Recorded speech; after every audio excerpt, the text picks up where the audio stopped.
খালি পেটে ঘি সেবনের প্রবণতা এখন একটি সেলিব্রিটি ট্রেন্ড হিসেবে ব্যাপক জনপ্রিয়তা লাভ করেছে। মালাইকা আরোরা, শিল্পা শেট্টি এবং কৃতি শ্যাননের মতো বলিউড অভিনেত্রীরা তাদের দৈনন্দিন রুটিনে ঘি অন্তর্ভুক্ত করে এটিকে সুস্থতা ও সুন্দর ত্বকের গোপন চাবিকাঠি হিসেবে দাবি করছেন। তারা বিশ্বাস করেন যে এটি হজমেও সহায়ক।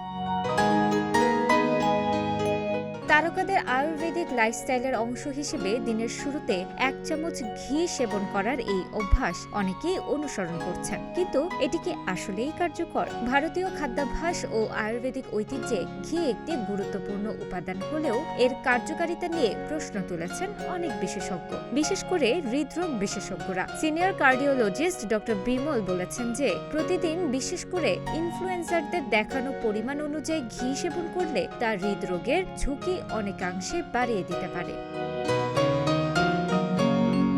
তিনি ব্যাখ্যা করে বলেন, ঘি হলো 100% ট্রাইগ্লিসারাইড। 1 গ্রাম ফ্যাটে থাকে 9 ক্যালোরি। রুটি অথবা ডালের তুলনায় এর প্রতি গ্রামে থাকে 4 থেকে 5 ক্যালোরি। অর্থাৎ ঘি হলো উচ্চ ক্যালোরির খাবার। যদি তা অতিরিক্ত খাওয়া হয় তাহলে তা ওজনের জন্য খারাপ হতে পারে। আয়ুর্বেদের প্রসঙ্গ টেনে তিনি বলেন, আগেরকার দিনের মানুষ কঠোর শারীরিক পরিশ্রম করত, তাই সেক্ষেত্রে উপকারী ছিল ঘি, কিন্তু এখন আমরা সেভাবে কাজ করি না, অথচ ঘি সেবনের নিয়ম কিন্তু মেনে চলি। ডক্টর বিমলের মতে দিনের শুরুতে 1 চামচ ঘি সেবন করার ট্রেন্ডটি সম্পূর্ণ ভুল। ঘি পরিপাক ক্রিয়ার উন্নতি সাধন ঘটায়, এই ধারণাকেও তিনি বাতিল করে দেন। তার মতে বেশিরভাগ মানুষ যেহেতু দৈহিক পরিশ্রম করেন না, তাই অল্প পরিমাণে ঘি খাওয়া যেতে পারে।